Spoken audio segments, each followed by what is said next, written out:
Registration ప్రక్రియలో ప్రక్షాళన చేయడం ద్వారా దళారుల వ్యవస్థ చాలా తగ్గిందని ఏలూరు రిజిస్టర్ కె శ్రీనివాస్ అన్నారు. ఆన్లైన్ ద్వారా రిజిస్ట్రేషన్లు ప్రశాంతంగా కొనసాగుతున్నాయని చెప్పారు. అనుమతులు లేని చిట్ ఫండ్ కంపెనీలలో ప్రజలెవరూ కూడా చిట్స్ వేయవద్దంటూ కోరుకున్నారు. చిట్ ఫండ్ కంపెనీలలో మోసాలు జరిగితే తమ దృష్టికి తేవాలంటున్న రిజిస్టర్ శ్రీనివాస్తో మా ప్రతినిధి రాంబాబు ఫేస్ టు ఫేస్. ఇప్పుడు మనతో పాటు జిల్లా రిజిస్టర్ కె శ్రీనివాసరావు గారు ఉన్నారు. అసలు జిల్లాలో రిజిస్ట్రేషన్ పరిస్థితి ఎలా ఉంది, ఆన్లైన్ రిజిస్ట్రేషన్లు ఎలా కొనసాగుతున్నాయి, అదే రకంగా చిట్ ఫండ్ కంపెనీలు మోసాలు అన్ని కూడా శ్రీనివాస్ గారిని అడిగి తెలుసుకునే ప్రయత్నం చేద్దాం. సార్, మీరు చెప్పిన ముఖ్యంగా కూటమి ప్రభుత్వం వచ్చిన తర్వాత రిజిస్ట్రేషన్ విధానం ఎలా కొనసాగుతుంది, ఆన్లైన్ రిజిస్ట్రేషన్ విధానంలో ఇటువంటి లోపాలు ఏమైనా ఉన్నాయా, మీ దృష్టికి వచ్చి ఎలా కొనసాగుతుంది? కొత్త ప్రభుత్వం ఏర్పడిన తర్వాత రిజిస్ట్రేషన్ విధానంలో అనేక సంస్కరణలు తీసుకురావడం జరిగింది. దానిలో భాగంగా స్లాట్ బుకింగ్ అనే కొత్త విధానాన్ని తీసుకురావడం జరిగింది. దీని ద్వారా మధ్యవర్తుల్ని, దళారుల్ని కూడా నివారించి ప్రజలే నేరుగా స్లాట్ బుక్ చేసుకొని ఆ సమయంలో, నిర్ణీత సమయంలో సబ్ రిజిస్ట్రార్ కార్యాలయానికి వచ్చి త్వరితంగా ఆ గంటలో రిజిస్ట్రేషన్ పూర్తి చేసుకొని 15 నిమిషాల్లో డాక్యుమెంట్ కూడా రిటర్న్ పొందడానికి అవకాశం ఏర్పడింది. సబ్ రిజిస్ట్రార్ అన్నిట్లోనూ స్లాట్ బుక్ చేసుకునే విధానం అనేది కంపల్సరీ చేయడం జరిగింది.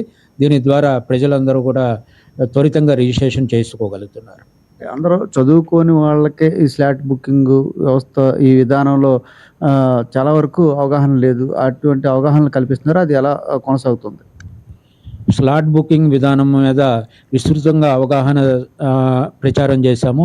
పాంప్లెట్ల ద్వారాను, న్యూస్ పేపర్ల ద్వారాను, అనేక వార్తా మాధ్యమాల ద్వారాను మేము విస్తృతంగా స్లాట్ బుకింగ్ గురించి ప్రచారం చేశాము, ప్రజల్లోకి తీసుకెళ్ళాము. దీనిలో భాగంగా ఈరోజు ఎవరు కూడా స్లాట్ బుకింగ్ చేసుకోకుండా వచ్చిన ప్రజలు ఎవరూ లేరు. అందరూ కూడా రిజిస్ట్రేషన్ చేసుకుంటున్నారు. ఒకవేళ వాళ్ళకన్నా కనుక చదువుకొని వారు ఉన్నట్లయితే దస్తావేజ్ అనేది చదువుకొని సంతకాలు పెట్టాలి కాబట్టి దానికి చదువుకున్న వారి సహాయం అవసరం అవుతుంది కాబట్టి వాళ్ళ సహాయంతో స్లాట్ బుకింగ్ చేసుకుంటున్నారు. ఎటువంటి ఇబ్బందులకి లోను కావట్లేదు. గతంలో ఉంటే ఈ చలానా ఇప్పుడు వచ్చింది సార్. గతంలో చూసుకుంటే స్టాంప్స్ ఉండేవి. ఆ విధానం ఇంకా కొనసాగుతుందా, పూర్తిగా అయిపోయినట్ట? కొన్ని చోట్ల ఇంకా జరుగుతుందనే ప్రచారం అయితే జరుగుతుంది. దాంట్లో వాస్తవం ఎంత? స్టాంప్ డ్యూటీ అనేది ప్రధానంగా 2 రకాలుగా చెల్లిస్తారు. ఒకటి నాన్ జ్యుడిషియల్ స్టాంప్స్ ద్వారాను, రెండోది CFMS చలానా ద్వారాను చెల్లిస్తారు. ఆన్లైన్లో కూడా ఈ స్టాంప్ డ్యూటీ రిజిస్ట్రేషన్ ఫీజు చెల్లించే వెసులుబాటు ఉంది.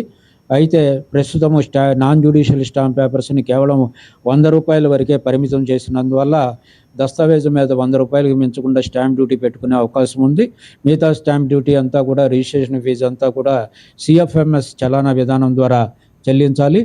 లేదా ఆన్లైన్లో కూడా చేసుకోవచ్చు. ఐజీఆర్ఎస్ ద్వారా కూడా, సిటిజన్ చార్టర్ ద్వారా కూడా ఆన్లైన్ పేమెంట్ చేయవచ్చు. ఈ రకమైన పేమెంట్లు చేసుకున్నవన్నీ కూడా రిజిస్ట్రేషన్కి పనికొస్తాయి. రిజిస్ట్రేషన్ చేసుకోగలుగుతారు. ప్రజలు ఎటువంటి ఇబ్బందులకు గురి కావట్లేదు. అంటే ప్రభుత్వం ప్రస్తుతం నిషేధంలో ఉన్న 21A భూములు కూడా రిజిస్ట్రార్ ఆఫీసులో కొన్ని రిజిస్ట్రేషన్ జరుగుతున్నాయి, కొంత పెద్ద మొత్తంలో అవినీతి జరుగుతుందనే ఆరోపణలు ఉన్నాయి సార్. దాని మీద మా దృష్టికి అయితే రిజిస్ట్రేషన్ విధానంలో 22A భూములు రిజిస్ట్రేషన్ అయినవి ఎక్కడా మా దృష్టికి రాలేదు. ఒకవేళ 22A భూములు రిజిస్ట్రేషన్ చేసి ఉన్నట్లయితే వ్రాతపూర్వకమైన కంప్లైంట్ ఇస్తే దాన్ని మీద ఎంక్వైరీ చేసి బాధ్యులైన వారి మీద చర్యలు తీసుకుంటాము. అలాగే ఆ దస్తావేజులు క్యాన్సిల్ చేసే అధికారం సంబంధిత తహసీల్దారులకు ఉంటుంది. తహసీల్దార్కి రిపోర్ట్ చేసి ఆ డాక్యుమెంట్ కూడా క్యాన్సిల్ చేయిస్తాము. ఒక నరసాపురంలో మాత్రం కొన్ని దస్తావేజులు గుర్తించడం జరిగింది. దాని మీద చర్యలు తీసుకుంటాం. ఇప్పుడు చూసుకుంటే చిట్ ఫండ్ కంపెనీలు, పొట్టగొడుగుల్లాగా చిట్ ఫండ్ కంపెనీలు అయితే వచ్చేస్తున్న పరిస్థితి.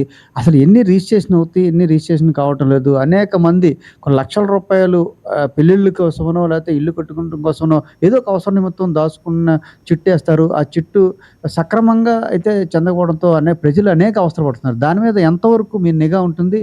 అటువంటి వాటి మీద మీరు ఏమైనా చర్యలు తీసుకునే పరిస్థితులు ఉన్నాయా? చిట్ ఫండ్ చట్టం గురించి ప్రజల్లో ఇంకా ప్రచారం చేయాల్సిన అవసరం ఉంది. ఎక్కువగా చిట్ ఫండ్ చీటీలు అనేవి ప్రజలు వాడుకగా వేసుకుంటున్నారు. ఎవరు కూడా రిజిస్టర్ చేసుకోవటం లేదు. దీనివల్ల అనేక మంది బాధితులు చీటీలు ఎగవేత వల్ల ప్రజలు ఇబ్బందికి గురవుతున్నారు.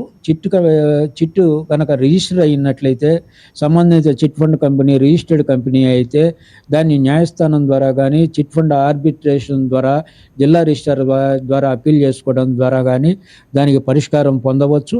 అలాగే చిట్ ఫండ్లో కంపెనీ రిజిస్టర్డ్ చిట్ ఫండ్ కంపెనీలో రిజిస్టర్డ్ చిట్ గ్రూప్లో ఏదైనా అమౌంట్ రాకపోయినట్లయితే జిల్లా రిజిస్టర్ వద్ద ఆర్బిట్రేషన్ కేసు వేసి వాళ్ళ దగ్గర నుంచి డబ్బు ఇంట్రెస్ట్తో సహా వసూలు చేసుకునే వెసులుబాటు ఉంది. ప్రజలు జిల్లా రిజిస్టర్ని డిప్యూటీ రిజిస్టర్ ఆఫ్ చిట్గా డిజిగ్నేట్ చేశారు. డిప్యూటీ ఆఫ్ రిజిస్టర్ దగ్గర కేసు ఫైల్ చేసుకోవచ్చు. ఈ వెసులుబాటు ఉంది. అయితే చిట్ ఫండ్ కంపెనీ కానీ చిట్టు గ్రూప్ కానీ రిజిస్టర్ అయ్యి ఉండాలి. ప్రజలందరూ కూడా ఏదైనా డబ్బు చెల్లించేటప్పుడు ఆ సంబంధిత చిట్ ఫండ్ కంపెనీ రిజిస్టర్ అయిందా లేదా, ఆ చిట్ గ్రూప్ రిజిస్టర్ అయిందా లేదా అనేది పరిశీలించుకొని చెక్ చేసుకొని గ్రూప్లో సభ్యులుగా చేరితే వాళ్ళ డబ్బుకి ప్రొటెక్షన్ ఉంటుంది. ప్రస్తుతం జిల్లాలో రిజిస్ట్రేషన్ ప్రక్రియ ఎలా కొనసాగుతుంది? ప్రస్తుతం రిజిస్ట్రేషన్ ప్రక్రియ అంతా కూడా వేగవంతంగా జరుగుతుంది. దస్తావేజు రిజిస్ట్రేషను, తర్వాత దస్తావేజు రిటర్ను అనేది కూడా సేమ్ డే ఇవ్వడానికి సూచనలు ఇచ్చాము. సబ్ రిజిస్టర్లు అందరూ అమలు చేస్తున్నారు. అలాగే డాక్యుమెంట్ రిటర్న్ కూడా ఆథరైజేషన్ ఉన్న వారికే థంబ్ ఇంప్రెషన్ ద్వారా అందజేయడం జరుగుతుంది. దస్తావేజులు పారదర్శకంగా రిజిస్ట్రేషన్ అవుతున్నాయి. స్టాంప్ డ్యూటీ రిజిస్ట్రేషన్ ఫీజులు చార్ట్లన్నీ కూడా అన్ని చోట్ల సబ్ రిజిస్టార్ కార్యాలయాల్లో ప్రదర్శించడం జరిగింది. అలాగే సబ్ రిజిస్టార్ కార్యాలయాలు అన్నిట్లో కూడా జిల్లా registrar phone number, sub registrar phone నెంబర్లు అన్నీ కూడా వివరంగా ఇవ్వడం జరిగింది. వారు ఎప్పుడైనా సరే జిల్లా రిజిస్టార్ని కాంటాక్ట్ చేసి సమస్యలు పరిష్కరించుకోవడానికి అవకాశం ఉంది. చూస్తుంటే కూటమి ప్రభుత్వం అధికారంలోకి వచ్చిన తర్వాత రిజిస్ట్రేషన్ చట్టంలో అనేక సంస్కరణలు చేయడం ద్వారా ప్రజలకు పూర్తి స్థాయిలో అవగాహన కల్పిస్తూ అయితే దళారీలను నిషేధిస్తూ ముందుకి వెళ్తున్నాం. అదే రకంగా చిట్ ఫండ్ కంపెనీల్లో రోజు ఎక్కడో చోట మోసాలు జరుగుతూనే ఉన్నాయి. అది కంపెనీ ఖచ్చితంగా ప్రజలు కూడా వాళ్ళకి అవగాహన కల్పిస్తున్నాం.